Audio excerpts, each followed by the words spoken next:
ನಮಸ್ಕಾರ ಆಹಾರ ಪ್ರಿಯರೇ, ನಾನು ನಿಮ್ಮ ಉಮಾ. ಆನ್ಲೈನ್ ಅಡುಗೆಗೆ ಸ್ವಾಗತ. ಇವತ್ತು ನಾನೊಂದು ರೈಸ್ ರೆಸಿಪಿ ಜೊತೆ ನಿಮ್ಮ ಮುಂದೆ ಬಂದಿದ್ದೀನಿ. ಇದನ್ನು ಬೆಳಗಿನ ತಿಂಡಿಗಾದರೂ ಮಾಡ್ಕೊಳ್ಬೋದು ಅಥವಾ ಮಧ್ಯಾಹ್ನ ಹಾಗೂ ರಾತ್ರಿ ಊಟಕ್ಕಾದ್ರೂ ರೆಡಿ ಮಾಡ್ಕೊಳ್ಬೋದು. ಕೇವಲ 5 ನಿಮಿಷದಲ್ಲಿ ನಾವು ಈ ಥರ ಒಂದು ಒಗ್ಗರಣೆ ಅನ್ನನ ಮಾಡಿಕೊಂಡ್ರೆ ತುಂಬ ರುಚಿಯಾಗಿ ಇರುತ್ತೆ. ಬ್ಯಾಚುಲರ್ಸ್ಗಂತೂ ಹೇಳಿ ಮಾಡಿಸಿರುವಂಥ ರೆಸಿಪಿ ಇದು. ತುಂಬ ಕ್ವಿಕ್ಕಾಗುತ್ತೆ, ಅಷ್ಟೇ ರುಚಿಯಾಗಿ ಕೂಡ ಇರುತ್ತೆ. ಹಾಗೆ ರಾತ್ರಿ ಅನ್ನ ಏನಾದರೂ ಮಿಕ್ಕಿದ್ರೆ ನಾವು ಬೆಳಗ್ಗೆ ಈ ಥರ ಒಂದು ಒಗ್ಗರಣೆಯನ್ನು ಅನ್ನನ ರೆಡಿ ಮಾಡ್ಕೊಳ್ಬೋದು. ಸೊ ಇದನ್ನು ಯಾವ ಥರ ಮಾಡೋದು ಅಂತ ಹೇಳಿ ನೋಡ್ಕೊಳ್ಳೋಣ. ಅದಕ್ಕಿಂತ ಮುಂಚೆ ನಮ್ಮ ಚಾನಲ್ನ ಹೊಸದಾಗಿ ನೋಡ್ತಾ ಇದ್ದರೆ ದಯವಿಟ್ಟು ಸಬ್ಸ್ಕ್ರೈಬ್ ಮಾಡುವ ಮೂಲಕ ನನ್ನನ್ನು ಪ್ರೋತ್ಸಾಹಿಸಿ. ಹಾಗೆ ಪಕ್ಕದಲ್ಲೇ ಕಾಣುವಂಥ ಬೆಲ್ಲೈಕನ್ನ ತಪ್ಪದೆ ಕ್ಲಿಕ್ ಮಾಡಿ. ಈ ಒಂದು ರೆಸಿಪಿ ನಿಮಗೆ ಇಷ್ಟ ಆದರೆ ದಯವಿಟ್ಟು ಒಂದು ಲೈಕ್ನ ಒತ್ತಿ. ಹಾಗೆ ನಿಮ್ಮ ಫ್ರೆಂಡ್ಸ್ ರಿಲೇಟಿವ್ಸ್ಗೆ ಈ ಒಂದು ವಿಡಿಯೋನ ಶೇರ್ ಮಾಡಿ. ಇದನ್ನ ಪ್ರಯತ್ನಪಟ್ಟು ಯಾವ ಥರ ಬಂತು ಅನ್ನೋದನ್ನು ಕಮೆಂಟ್ಸಲ್ಲಿ ತಪ್ಪದೆ ತಿಳಿಸಿ. ಸೊ ಇದನ್ನು ಯಾವ ಥರ ಮಾಡೋದು ಅಂತ ಹೇಳಿ ನೋಡ್ಕೊಳ್ಳೋಣ. ಮೊದಲಿಗೆ ನಾನೊಂದು ಬಾಣಲೆನ ಸ್ಟವ್ ಮೇಲೆ ಇಟ್ಕೊಂಡಿದ್ದೀನಿ. ಅದಕ್ಕೆ ದೊಡ್ಡ ಚಮಚದಲ್ಲಿ ಒಂದು 3 ಚಮಚದಷ್ಟು ಎಣ್ಣೆನ ಹಾಕ್ಕೊಂಡಿದ್ದೀನಿ. ಎಣ್ಣೆ ಚೆನ್ನಾಗಿ ಬಿಸಿ ಆದ ನಂತರ ನಾನು 2 ಚಮಚದಷ್ಟು ಕಡಲೆ ಬೀಜ ಅಥವಾ ಶೇಂಗಾನ ಹಾಕ್ಕೊಂಡಿದ್ದೀನಿ. ಇದನ್ನು ಚೆನ್ನಾಗಿ ಎಣ್ಣೆಯಲ್ಲಿ ಫ್ರೈ ಮಾಡ್ಕೊಳ್ಳೋಣ. ನಿಮಗೆ ಕಡಲೆ ಬೀಜ ಜಾಸ್ತಿ ಇಷ್ಟ ಆಗುತ್ತೆ ಅಂತಂದರೆ ನೀವು ಜಾಸ್ತಿ ಕೂಡ ಹಾಕ್ಕೊಳ್ಬೋದು. ಲಾಕ್ಡೌನಲ್ಲಿ ಚಾಟ್ಸ್ ಎಲ್ಲ ಮಾಡಿ ಸಾಕಾಗಿದ್ದರೆ ನೀವು ಈ ಥರ ಒಂದು ಸಿಂಪಲ್ಲಾಗಿ ಒಂದು ಒಗ್ಗರಣೆ ಅನ್ನನ ಮಾಡ್ಕೊಳ್ಳಿ. ಮನೆಯಲ್ಲವರೆಲ್ಲರಿಗೂ ಇಷ್ಟ ಆಗುತ್ತೆ. ಅದಾದಮೇಲೆ ಇದಕ್ಕೆ ಒಂದು ಸ್ವಲ್ಪ ಸಾಸಿವೆ, ಸ್ವಲ್ಪ ಜೀರಿಗೆನ ಹಾಕ್ಕೊಂಡಿದ್ದೀನಿ.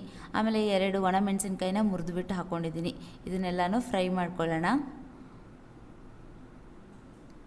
ಹಾಗೆ ಇದು ನೀವು ಲಂಚ್ ಬಾಕ್ಸ್ ರೆಸಿಪಿಯಾಗಿ ಕೂಡ ಮಾಡಿ ಕಳಿಸ್ಬೋದು. ಅದಾದಮೇಲೆ ಇದಕ್ಕೆ ನಾನು ಒಂದು 4 ಬೆಳ್ಳುಳ್ಳಿಗಳನ್ನ ಜಜ್ಜಿಕೊಂಡಿರುವಂಥದ್ದನ್ನು ಹಾಕ್ಕೊಳ್ತಾ ಇದ್ದೀನಿ. ನಾನಿಲ್ಲಿ ಬಳಸಿರೋದು ದೊಡ್ಡ ಸೈಜಿನ ಬೆಳ್ಳುಳ್ಳಿ ಇತ್ತು, ಅದಕ್ಕೆ 4 ಹಾಕ್ಕೊಂಡಿದ್ದೀನಿ. ನೀವೇನಾದರೂ ಚಿಕ್ಕದು ತೊಗೊಂಡಿದ್ರೆ ಇದಕ್ಕೆ ಜಾಸ್ತಿ ಕೂಡ ಹಾಕ್ಕೊಳ್ಬೋದು. ಜಜ್ಜಿಬಿಟ್ಟೆ ಹಾಕಿ, ಆವಾಗ ಅದರ ಟೇಸ್ಟ್ ಎಲ್ಲ ಚೆನ್ನಾಗಿ ಬಿಡುತ್ತೆ. ಅದಾದಮೇಲೆ 2 ಕಡ್ಡಿಯಷ್ಟು ಕರಿಬೇವನ್ನ ಹಾಕ್ಕೊಂಡಿದ್ದೀನಿ. ಸೊ ಇದನ್ನೆಲ್ಲ ಹಾಕ್ಕೊಂಡು ಚೆನ್ನಾಗಿ ಫ್ರೈ ಮಾಡ್ಕೊಳ್ತಾ ಇದ್ದೀನಿ. ಇದೆಲ್ಲ ಫ್ರೈ ಆದ ನಂತರ ಒಂದು 1/4 ಚಮಚದಷ್ಟು ಅರಿಶಿನ ಪುಡಿನ ಹಾಕ್ಕೊಂಡಿದ್ದೀನಿ. ಅದಾದಮೇಲೆ ಒಂದು ಅರ್ಧ ಚಮಚದಷ್ಟು ಧನಿಯಾ ಪುಡಿನ ಹಾಕ್ಕೊಂಡಿದ್ದೀನಿ. ನೀವೆಷ್ಟು ಕ್ವಾಂಟಿಟಿ ಮಾಡ್ತಾ ಇದ್ದೀರಾ ಅನ್ನೋದ್ರ ಮೇಲೆ ಹೆಚ್ಚು ಕಡಿಮೆ ಮಾಡ್ಕೊಳ್ಬೋದು. ಅದಾದಮೇಲೆ ಒಂದು ಅರ್ಧ ಚಮಚದಷ್ಟು ಗರಂ ಮಸಾಲಾನ ಹಾಕ್ಕೊಂಡಿದ್ದೀನಿ. ಅದಾದಮೇಲೆ ಇಲ್ಲಿ ನಾನು 1.5 ಚಮಚದಷ್ಟು ಖಾರ ಪುಡಿನ ಹಾಕ್ಕೊಂಡಿದ್ದೀನಿ. ಇದನ್ನೆಲ್ಲ ಹಾಕ್ಕೊಂಡ್ಬಿಟ್ಟು ಚೆನ್ನಾಗಿ ಫ್ರೈ ಮಾಡ್ಕೊಳ್ಳೋಣ. ಹಾಗೆ ನೆನಪಲ್ಲಿ ಇಟ್ಕೊಳ್ಬೇಕಾಗಿರೋದು ಏನು ಅಂತಂದರೆ, ನಾವು ಈ ಥರ ಎಲ್ಲ ಪುಡಿ ಹಾಕ್ಕೊಳ್ಬೇಕಾದ್ರೆ ಸ್ಟವ್ನ ಸಿಮ್ಮಲ್ಲಿನೇ ಇಟ್ಕೊಳ್ಬೇಕು. ಇಲ್ಲ ಅಂತಂದರೆ ಎಲ್ಲನೂ ಸೀದು ಹೋಗ್ಬಿಡುತ್ತೆ. ತುಂಬ ಸಣ್ಣ ಉರಿಯಲ್ಲಿ ಇಟ್ಬಿಟ್ಟೆ ನೀವು ಇದನ್ನು ರೆಡಿ ಮಾಡ್ಕೊಳ್ಬೇಕಾಗತ್ತೆ. ಸೊ ಇದನ್ನೆಲ್ಲ ಈಗ ಫ್ರೈ ಮಾಡಿದ್ದಾಯಿತು. ಇವಾಗ ಇದಕ್ಕೆ ನಾನೊಂದು ಮೇನ್ ಇಂಗ್ರೀಡಿಯೆಂಟ್ನ ಹಾಕ್ತಾಯಿದ್ದೀನಿ. ಅದೇನು ಅಂತಂದರೆ ಶೇಂಗಾ ಪುಡಿ. ಶೇಂಗಾನ ಚೆನ್ನಾಗಿ ಹುರ್ಕೊಂಡ್ಬಿಟ್ಟು ಪುಡಿ ಮಾಡ್ಕೊಂಡಿರೋಂಥದ್ದನ್ನು ನಾನೊಂದು 3 ಚಮಚದಷ್ಟು ಹಾಕ್ಕೊಂಡಿದ್ದೀನಿ. ಇದಕ್ಕೆ ನಾನು ಉಪ್ಪು ಖಾರ ಏನೂ ಸೇರಿಸಿಲ್ಲ, ಬರೀ ಶೇಂಗಾ ಪುಡಿನೇ ಹಾಕ್ಕೊಂಡಿದ್ದೀನಿ. ಅದಾದಮೇಲೆ ಇದಕ್ಕೆ ರುಚಿಗೆ ತಕ್ಕಷ್ಟು ಉಪ್ಪನ್ನು ಹಾಕ್ಕೊಂಡಿದ್ದೀನಿ. ಅನ್ನನ ನೋಡಿಬಿಟ್ಟು ನೀವು ಉಪ್ಪನ್ನು ಹಾಕ್ಕೊಳ್ಳಿ. ಇದನ್ನೆಲ್ಲ ಹಾಕ್ಕೊಂಡ್ಬಿಟ್ಟು 1 ನಿಮಿಷ ಚೆನ್ನಾಗಿ ಫ್ರೈ ಮಾಡ್ಕೊಳ್ಳೋಣ. ಹಾಗೆ ಸ್ಟವ್ ಮಾತ್ರ ಸಿಮ್ಮಲ್ಲಿನೇ ಇರಬೇಕು, ಇಲ್ಲ ಅಂತಂದರೆ ಎಲ್ಲ ಸೀದು ಹೋಗಿಬಿಡುತ್ತೆ. ನೀವು ಅನ್ನ ಎಷ್ಟು ಮಾಡ್ಕೊಂಡಿದ್ದೀರ ಅನ್ನೋದ್ರ ಮೇಲೆ ಈ ಶೇಂಗಾ ಪುಡಿ, ಖಾರ, ಉಪ್ಪು ಎಲ್ಲ ಜಾಸ್ತಿ ಕಡಿಮೆ ಮಾಡ್ಕೊಳ್ಬೋದು. ಅದಾದಮೇಲೆ ನಾನು ಮುಂಚೆನೇ ಮಾಡಿಟ್ಕೊಂಡಿರೋಂಥ ಅನ್ನನ ಇದಕ್ಕೆ ಹಾಕ್ಕೊಳ್ತಾ ಇದ್ದೀನಿ. ನಾನು ಇದಿಷ್ಟು ಗೊಜ್ಜು ಅಂತಂದರೆ ಒಂದು ದೊಡ್ಡ ಲೋಟದಲ್ಲಿ ನೀರು ಕುಡಿತೀವಲ್ಲ, ಆ ದೊಡ್ಡ ಲೋಟದಲ್ಲಿ ಒಂದು ಅನ್ನ ಹಿಡಿಯೋಷ್ಟು ಗೊಜ್ಜನ್ನು ರೆಡಿ ಮಾಡ್ಕೊಂಡಿದ್ದೀನಿ. ಅಷ್ಟಕ್ಕೆ ಈ ಅಳತೆಯಲ್ಲಿ ಕರೆಕ್ಟಾಗಿ ರೆಡಿ ಆಗುತ್ತೆ. ಇದನ್ನೆಲ್ಲ ಹಾಕ್ಕೊಂಡ್ಬಿಟ್ಟು ಚೆನ್ನಾಗಿ ಮಿಕ್ಸ್ ಮಾಡ್ಕೊಳ್ಳೋಣ.